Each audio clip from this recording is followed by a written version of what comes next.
Welcome to the Outdoor Biz podcast, your home for inspiring conversations with outdoor insiders. Each week, author, speaker, adventurer, and outdoor industry veteran Rick Saez talks in depth with iconic brand founders, sales and marketing pros, product designers, and industry rising stars. Listen in when Rick's guests offer actionable advice to land your ideal industry gig and grow your outdoor career. Catch us again when the conversation shifts to the hottest outdoor products, destinations, and the latest industry insights. And now, here's Rick. Welcome to episode 262 of the Outdoor Biz podcast with Jeremy Puglisi of the RV Atlas, brought to you this month by SmugMug. Jeremy Puglisi and his wife Stephanie are publishers and hosts of the RV Atlas podcast and website. Jeremy tells us about how they literally stumbled into the RV world, their RV journeys, and the terrific resources they deliver on the show through the website and books they've published. Welcome to the show, Jeremy. Hello, Rick. Thank you so much for having me. And I've been devouring your podcast for the last 3 months, so I'm really excited to. Well, thanks. So thanks for reaching out. Yeah, thanks. I appreciate that. It's always fun to talk to a listener. And I think we were just talking before we hit the mic button. You might be the first RV person I've had on the show. That's pretty interesting. Exciting. Yeah.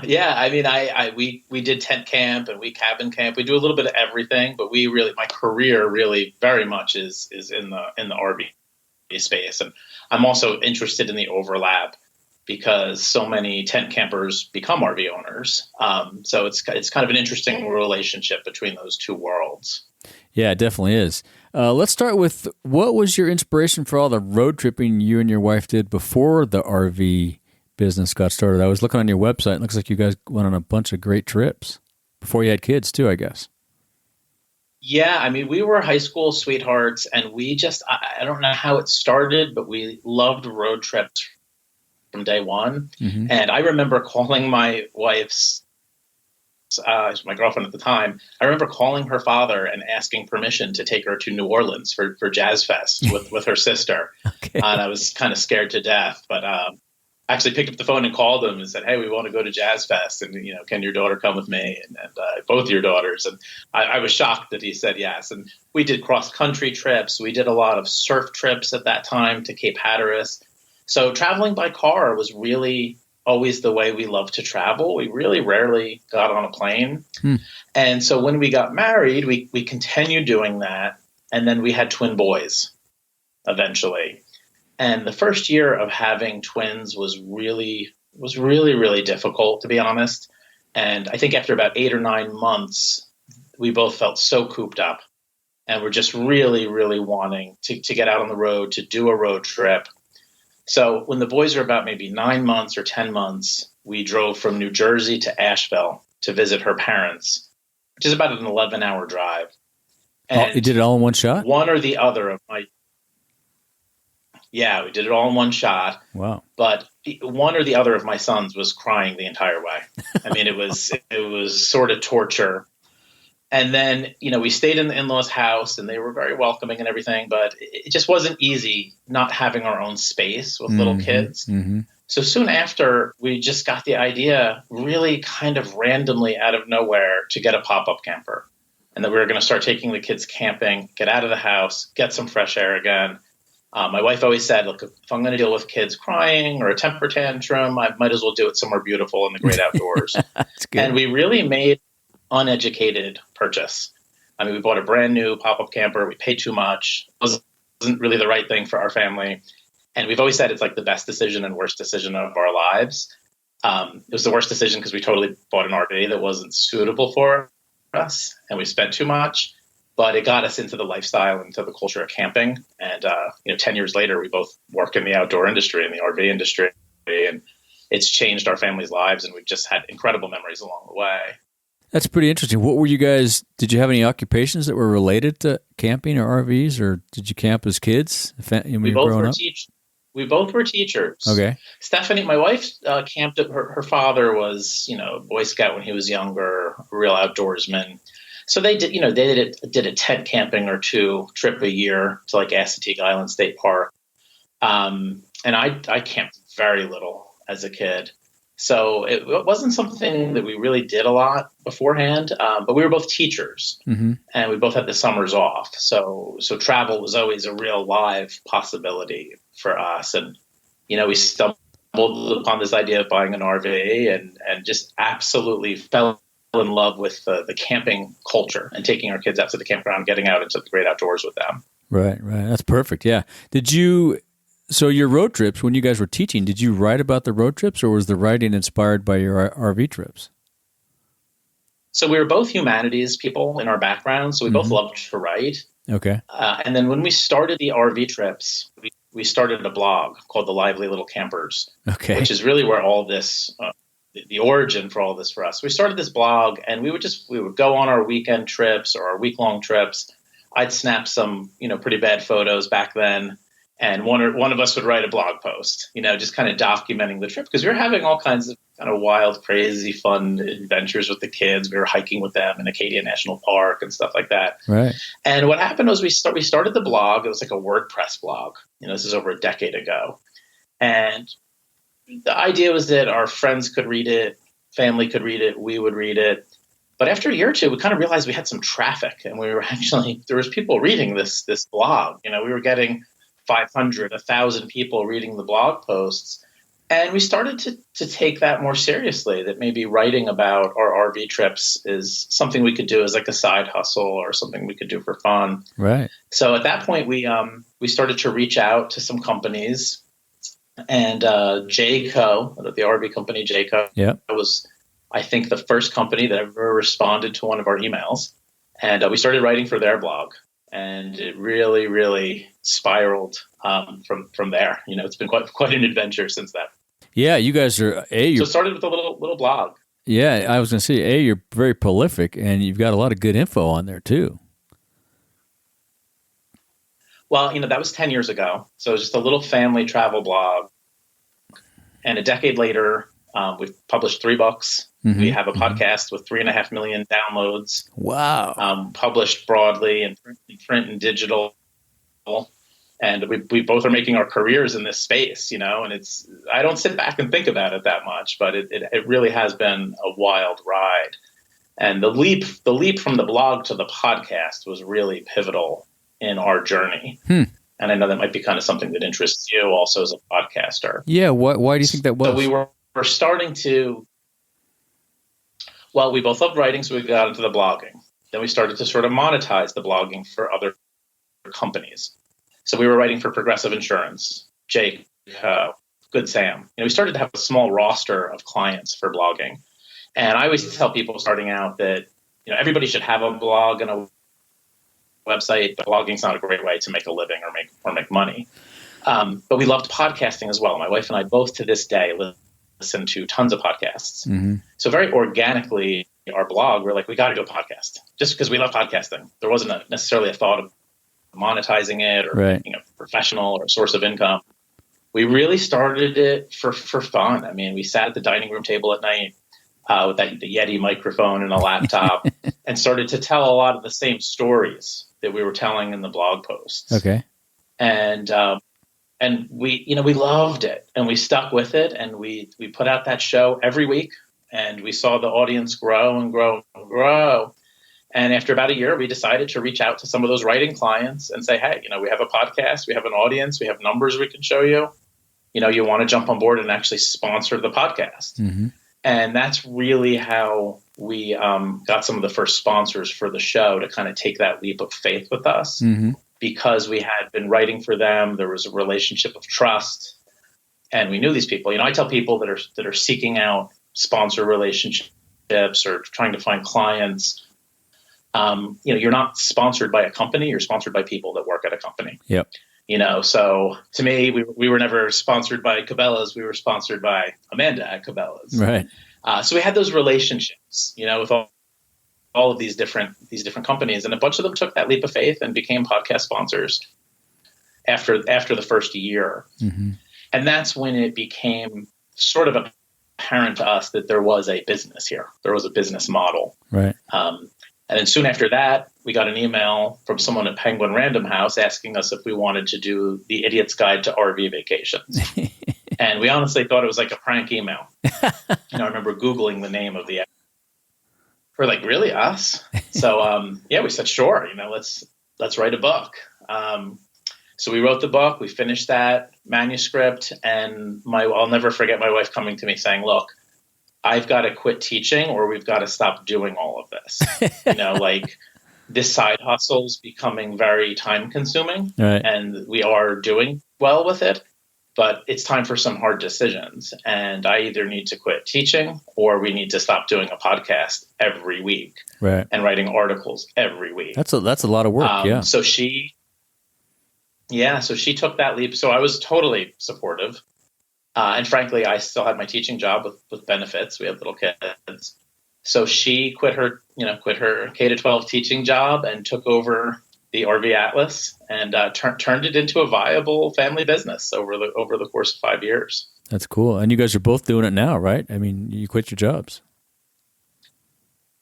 Yeah, so she quit her teaching job about 6 years ago and ran the business for 5 years while I taught full time and co-hosted the show. And I was involved in a lot of the selling, the advertising, the freelance writing as much as I could with my full time job. Mm-hmm. And then last spring, she was offered a position as a VP at Roadtrippers, the popular travel app, which is owned by Togo RV, which is owned by Thor, the largest RV company in the world.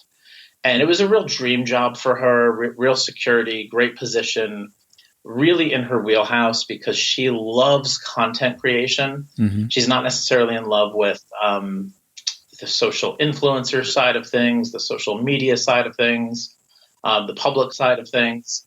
At this point last spring, we had been on television 50 or 60 times. Wow. We were really spokesman for the RV industry in a lot of different ways. And it just was a sweet spot for her. It was exactly what she wanted to do. Mm-hmm. And simultaneously, by her taking that job, I was able to quit my teaching job because then she had the health benefits, right? Right. And so it was a good move for both of us. And now, I took over the RV Atlas, managing the business side of it last spring. I gave in notice of my teaching job in February, about a month before the pandemic hit. And then I spent all of April waking up, in a cold sweat in the middle of the night, thinking I made the worst decision of my life, and I'm basically going to, take over a business at the beginning of a pandemic. Right. And I actually remember thinking, well, what do I do if we lose all of our sponsors? Yeah. And I actually remember thinking, well, if we lose all of our sponsors, I'll still do the podcast because I love the podcast.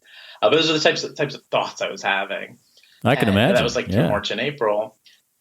Oh my God. It just felt like just a historically bad time to take over a small business. But then sort of late April, this whole summer or maybe more like May, the whole kind of summer of RVing thing took off in the media. Yeah, it blew up. As people started to have this aha moment that, you can't hop on a plane. You can't take a cruise. Yep. You might not even want to go to a hotel, but an RV is practically built for social distancing. Yeah, exactly. They were all up here. Yeah. I live in Bishop, and they were all up here in the summer. Hikers, campers, backpackers, RVers. It was nuts. Yeah. Yeah. So the industry exploded. Yeah. In May, maybe late May, and here we are with a podcast, a blog, a couple of books under our belt. We sort of bridge the divide too between, social media following, but also we write for print. We work with magazines.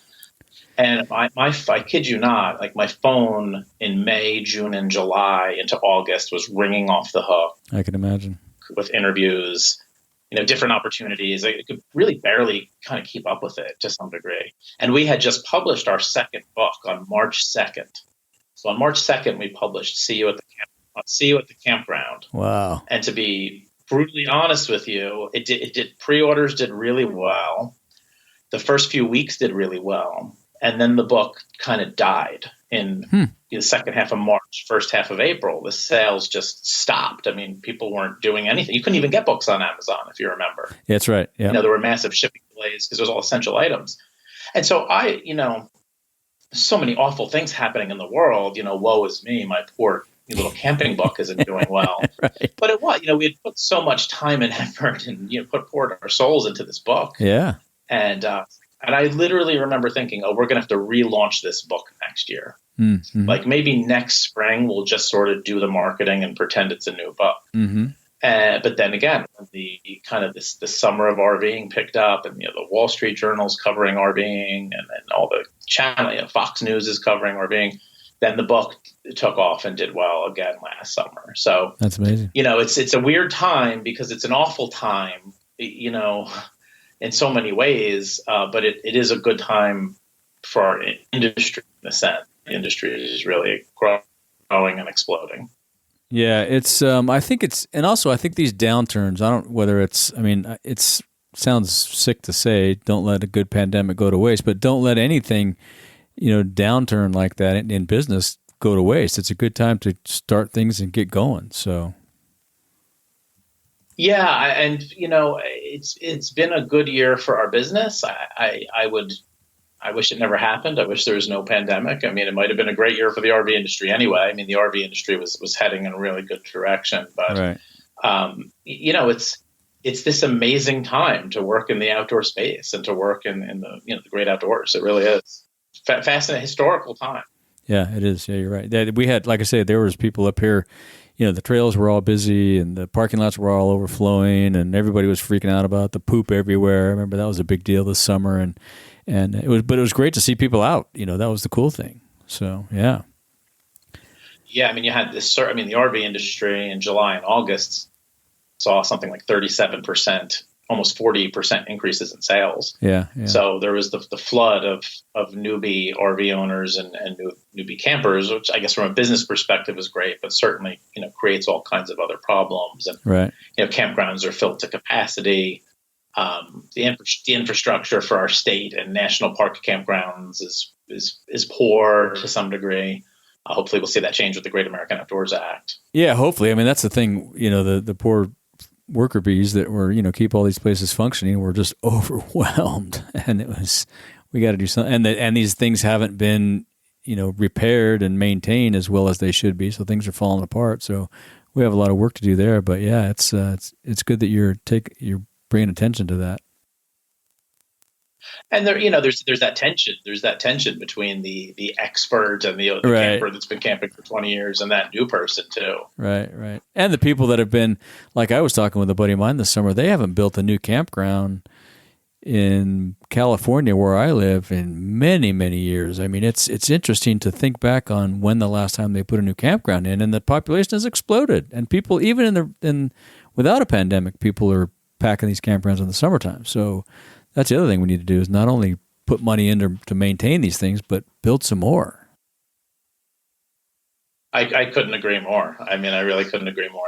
I'm super hopeful with the passing of that Great American Outdoors Act that you see the backlog of repairs addressed in a really major way. But I'm also hopeful you do see some new campgrounds. Yeah, I agree. Yeah. So you guys are a little bit popular in the RV world. Do you get, can you go camping? Do people bother you while you're camping in your RV when they know who you are? Yeah, we try to keep a low profile. Yeah, people do recognize us. Yeah. A podcast too, people know your voice. And ironically, I've been at RV shows and people hear my voice and recognize my voice. But, we've done plenty of video too. We try to keep a bit of a low profile when we're traveling. Some people that kind of work in our space, like put some huge sticker on their RV announcing who they are. We don't do that. And we often we'll post about a trip after we're home. So everybody doesn't know where we are, but we for everything we've done, we do in a sense also really respect the privacy of our kids. Right. And we've never, we've had 1,000 people say, well, why don't you turn all your travels into a YouTube channel? And we do have a basic YouTube channel where my wife and I sit at a desk and talk about topics, but we've never turned our family into, the YouTube channel, because I want to be enjoying the experience while I'm there. I want to be relaxing at the campground, and my right. kids have very little interest in being videoed or being little camping celebrities. actually quite opposed to it. So in a lot of ways, we've intentionally kind of kept a low profile as well, as much as we can. Mm-hmm. And you must still work while you're on the road, though. You can do a lot of writing. Do you record podcasts on the road, from the road?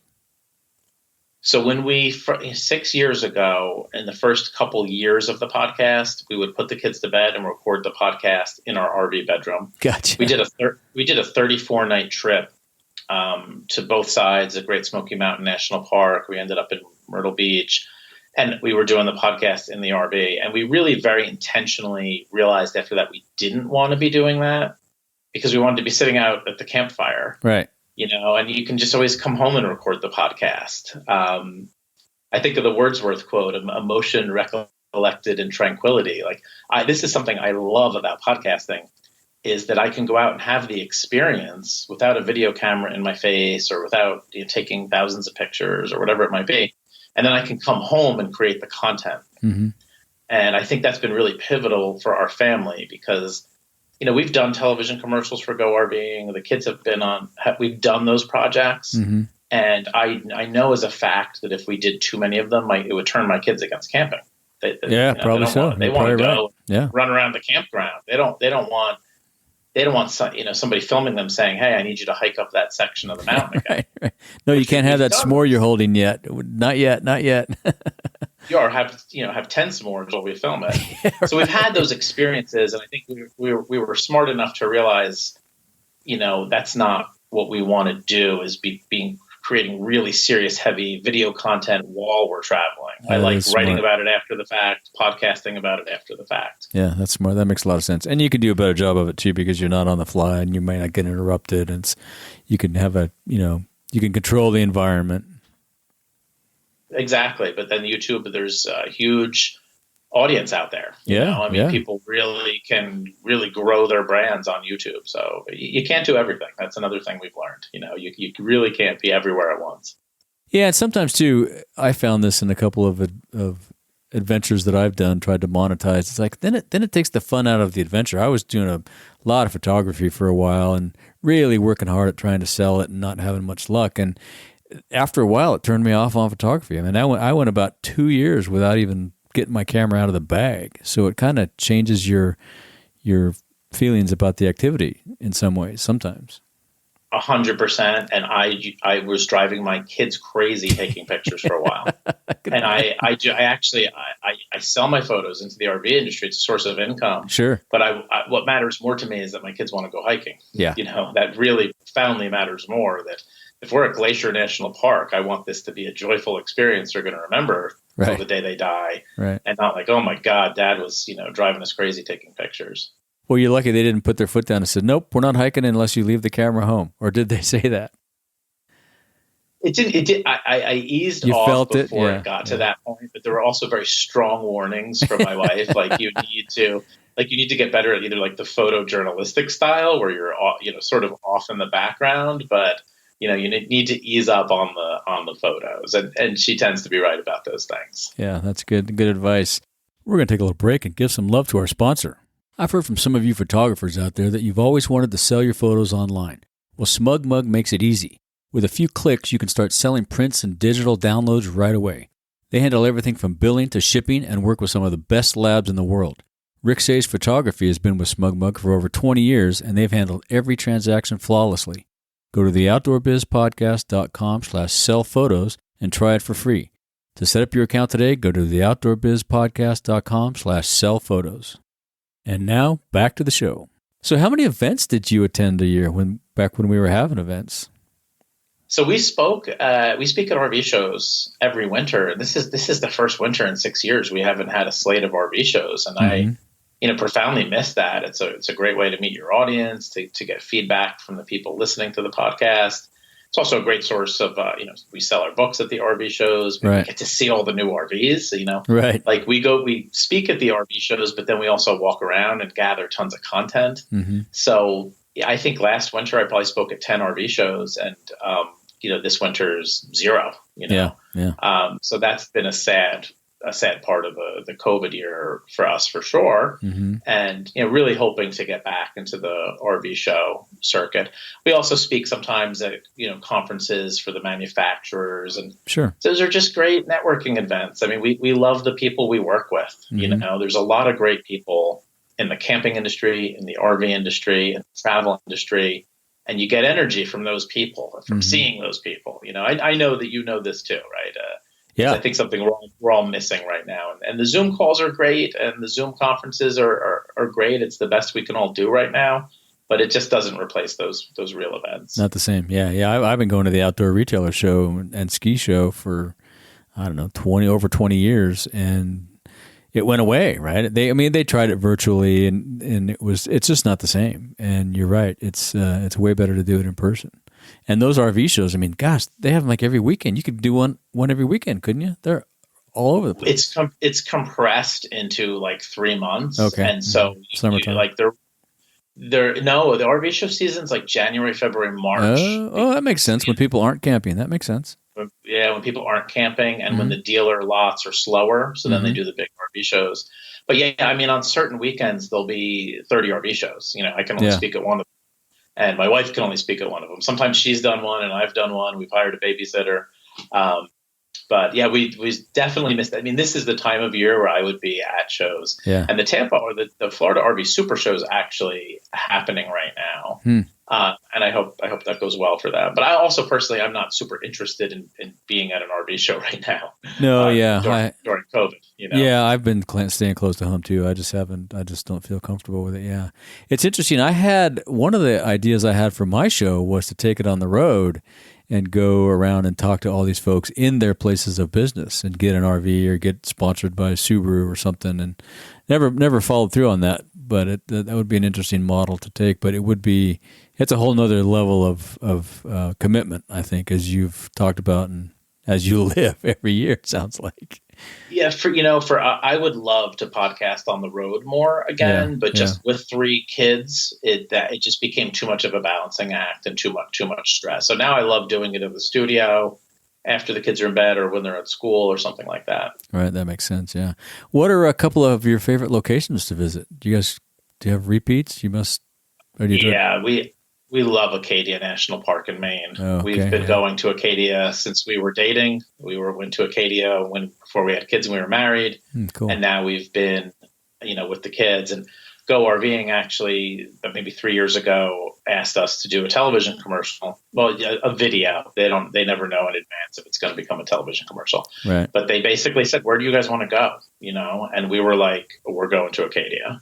That's if I'm going to have this once in a lifetime chance to do a commercial, and we know all the trails there. Love the hiking there, and it's that combination of the mountains and the sea, the mountains and the ocean. Yep. In one place that we just love. We love New England. And then also my personal favorite destination is Olympic National Park. I was completely astonished by Olympic.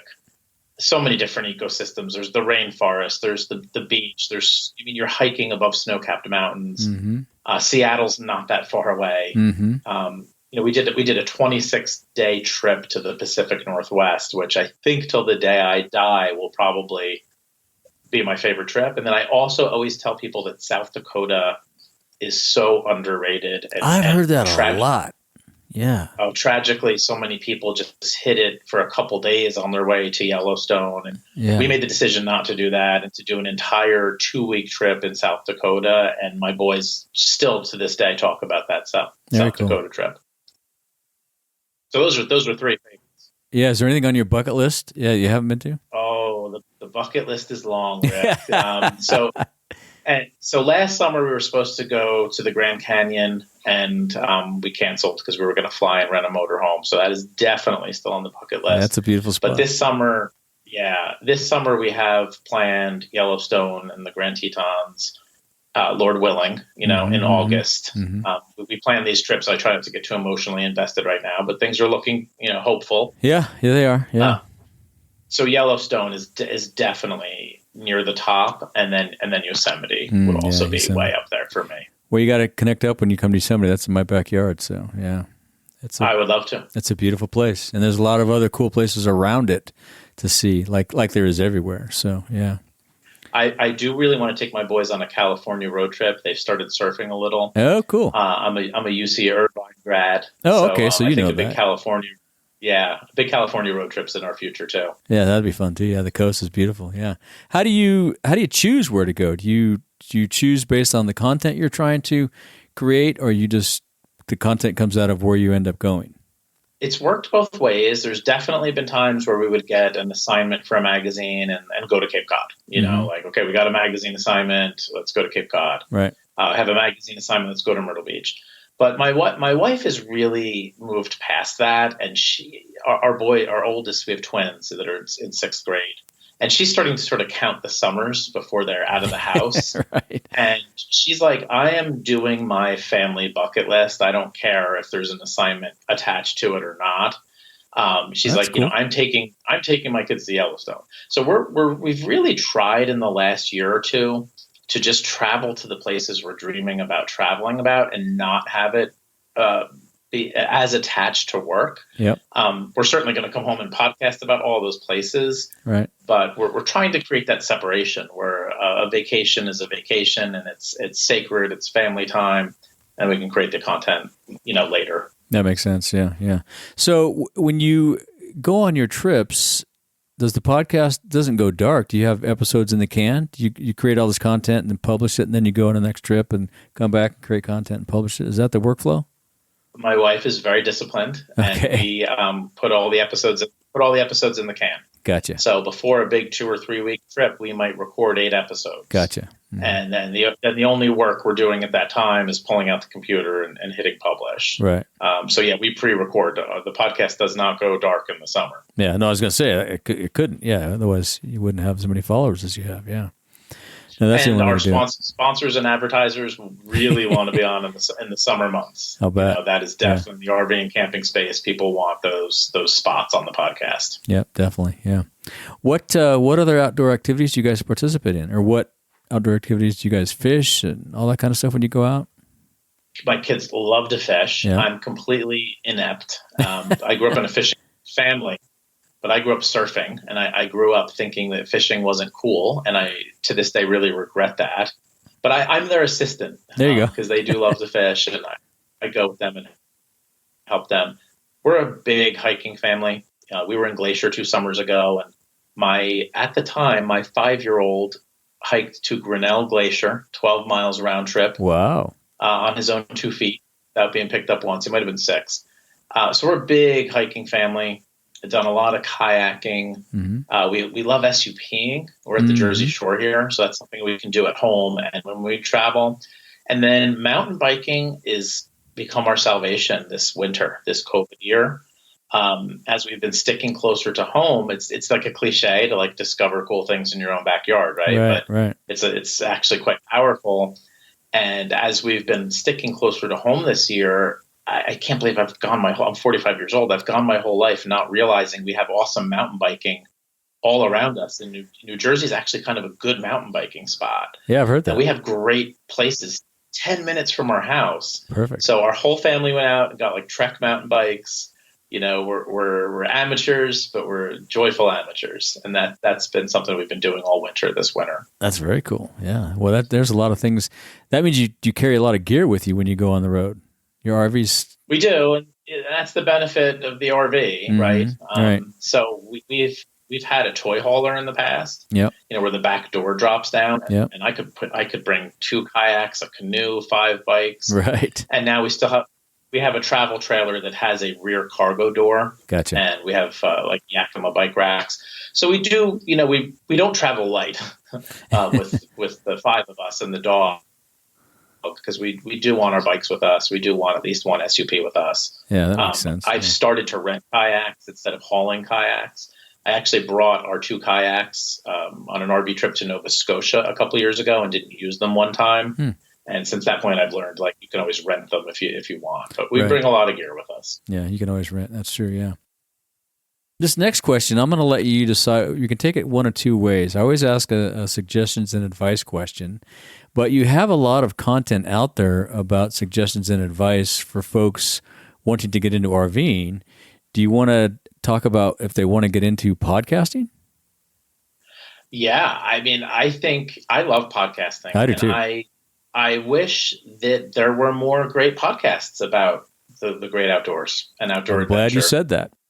And I think there's a lot of niches to be filled and a lot of holes to be filled. And I know we're both members of AWA, and there's so many talented people just in a group like that. Yeah. Like, I want some of those people to start podcasts so I can listen to them. Yep. So there's a lot of podcasts out there. Yeah. But if you look at the podcasts centered on hiking, the great outdoors, family travel, it's kind of surprisingly few really good ones. So I would love to see more, selfishly, so I could listen to them. And it's a low overhead thing to start and to try. Yeah. There's not a major financial investment to start a podcast. I mean, it might not succeed. You might stop doing it. You might never make money doing it. Mm-hmm. But you're not going to lose your shirt or lose thousands of dollars doing it either. Right. So I tell people, if you're thinking about it, try it. You might fall in love with it. I or totally you might agree. not do it. Yeah. And either one is fine. Yeah. I mean, it's my career now. Yeah. I never would have thought that would have happened. And we had to turn the microphone on the first time and record. Yeah. And we always joke around. The first episode was horrible, and then it got good pretty quick. So there's just one way to find out if it's for you, and that's to try and do it. Mm-hmm. Yeah, no, I agree. It's pretty simple to get started, and that's why I launched the Podcasters Workshop, because I think the outdoor space in particular is ripe for podcasting because of the activity, right? We're all so active that we can't always sit down and read the blog or sit down and watch the YouTube video or whatever video it is on how to use your product, how to use your gear, what to do in the space, but we can always put our earbuds in and listen. And so they're available 24/7 and they're great for active people. And you're right, there aren't that many outdoor related shows out there. So there you go, folks. Now, on the other hand, there's all of these other super attractive tools that people gravitate to. People who have Instagram followings, right, start YouTube channels. And right. I think some of those might provide content creators with more of an initial adrenaline rush. Or, when I publish my podcast, I don't get likes and comments on it. It's not as interactive as a Facebook post or whatever. But you can build a career podcasting. Mm-hmm. It is possible. Mm-hmm. And I know lots of people with big YouTube channels, and it's quite difficult to really successfully monetize a YouTube channel, mm-hmm. and lots and lots of work too. Yeah, no, I agree. And the podcasting allows for the telling of a story, which is a unique, your voice is your most valuable superpower, nothing like your voice. And to share all these stories, that's how my show got started, was to share all these great stories like yours. So no, you're spot on. I was listening to podcasts 15 years ago. I remember having to drag them from iTunes onto my phone with my mouse. Yeah. I've only been listening about 5 years. I stumbled into it. I had a 45-minute one-way commute to a job, Lowpro. I was working for Lowpro, the camera brake company, and that's when I stumbled onto it. I needed something other than books to fill that time, and podcasts did it. And I heard podcasts and all the different varieties and got hooked. And here we go. Here, 250 plus episodes later. I don't have the numbers you do, but it's still growing and it's super fun. I love doing it. So yeah, I would do it. If it folded as a business, I'd do it for fun. And, I probably would too. If I ever stopped doing this one and somebody came along and said, "Hey, you want to start a podcast?" I would probably do it. Very quickly. Really, it's really part of my DNA as a person at this point. Yeah, I think I'm the same way. And I've got you probably have ideas for other podcasts. I do as well. So it's super fun. Yeah. If you were able to hang a huge banner at the entrance to one of these outdoor shows, RV shows, what would it say?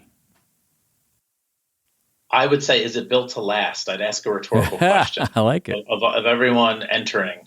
I really hate disposable, junky gear, and I really admire gear that's built to last. I have a small collection of Coleman lanterns from the 60s and 70s. Oh, cool. And they fire up and they work for me every time. I have a 50-year-old Coleman lantern that I used the other night. So I just have great respect for gear that is something that I could give to my kids at some point. And there's a lot of really technical gear out there. There's a lot of gear that has kind of impressive functionality. But my question is, for all those people at outdoor retailers, is it built to last? Yeah, that's a good question. I love it. Yep. It's getting better, but we can still improve on all that stuff. Yeah. Do you have any daily routines you guys use to keep your sanity? You meditate? Sounds like you get a lot of exercise with the kids, I'm sure. I need more daily routines. Like COVID has kind of blown up my daily routine is I wake up at 6:30 and bring my kids to school. Mm-hmm. I'm really thankful for some of the weekly routines we have as a family. And I mentioned cool. mountain biking.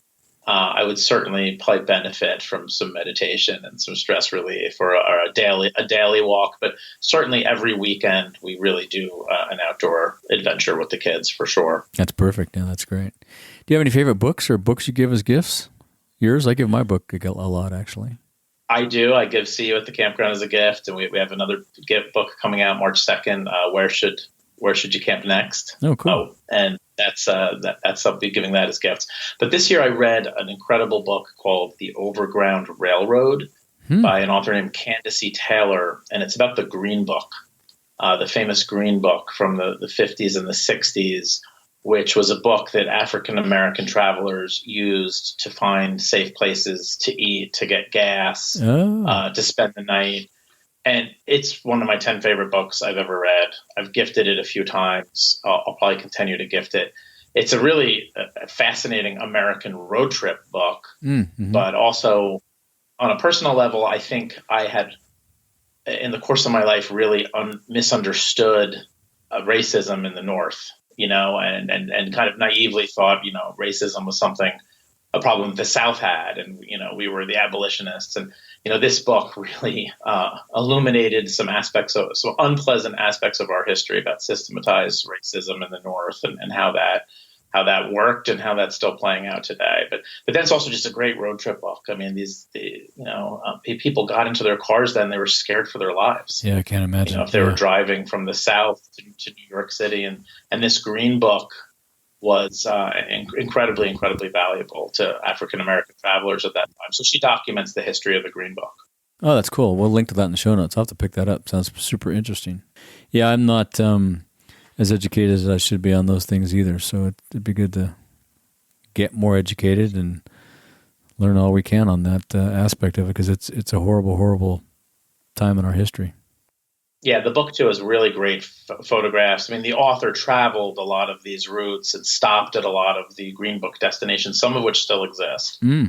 I haven't heard of the Green Book, so that's one thing I need to learn about. It's a fascinating chapter in American history. I mean, if you're interested in the American road trip and travel, you definitely want to give this book a read. Yeah, cool. I'll pick that up.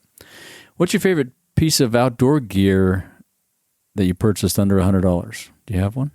I tormented myself trying to come up with just one. I love when you could have more than one. Well, I've about 500, but I'm going to go with my North Face Recon backpack, which I've had for 10 years. Okay. It's for day hiking. Yeah.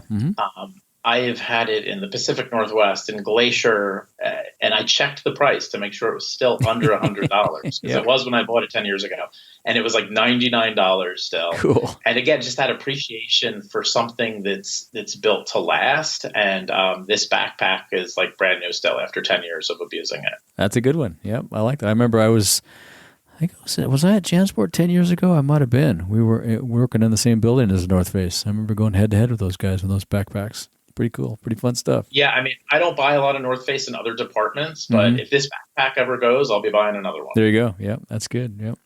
As we wrap up, is there anything else you'd like to say to our audience or ask of our audience? No, nothing in particular. It was a great conversation. I mean, I would say to anyone interested in getting into the outdoor business, which I know is such a theme of your podcast, that it's a really amazing time to do so. I think that the next 4, 8, 12, 20 years are going to be a fascinating time to work in the outdoor space, whether that's the camping industry, the RV industry, gear, et cetera, et cetera. It's a zeitgeist moment for so many of those things. And I'm really looking forward to documenting it on our podcast, for one. Yeah, it's going to be interesting. And I think it's always a good time because so many of us, I don't think we realize that how many of us are always outdoors. We love, we go camping, we go fishing, we go hiking, biking, all those things. That's why my podcast is a little more broader than the traditional outdoor retailer version of the Outdoor Biz, because there's so many things and there's all kinds of jobs, different things you can do. It's been super good to me and super fun, and I think it provides great opportunity for people. So that's well said. Yeah, absolutely. And again, with the passing of the Great American Outdoors Act, I think you're going to see all of that, a lot of repairs in the national parks. Right. You're going to see some of these gateway communities thriving. An exciting time to launch a career in the space, I think. Exactly, yeah. And if people want to follow up with you, where's the best place to reach you? Everything's the RV Atlas except our books. So on Instagram, it's the RV Atlas. It's the RVAtlas.com. And then our last two books are See You at the Campground and Where Should We Camp Next?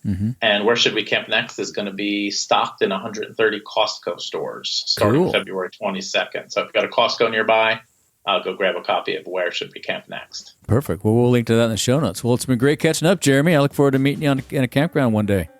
Absolutely. Yeah, I'd love to catch up in California for sure. Thank you so much, Rick. Yep, sounds good. Thank you. Thank you for joining us on another episode of the Outdoor Biz Podcast. Be sure to visit our website, theoutdoorbizpodcast.com, where you'll find show notes with links to everything we talked about and more. Subscribe to the show on Apple Podcasts, Spotify, or wherever you get your podcasts so you'll never miss an episode. And while you're at it, if you found value in this show, we'd appreciate a rating on iTunes. Or spread the word and tell a friend about the show. That would really help us out too. Be sure to tune in every week. And thanks again for listening to the Outdoor Biz Podcast with Rick Saez.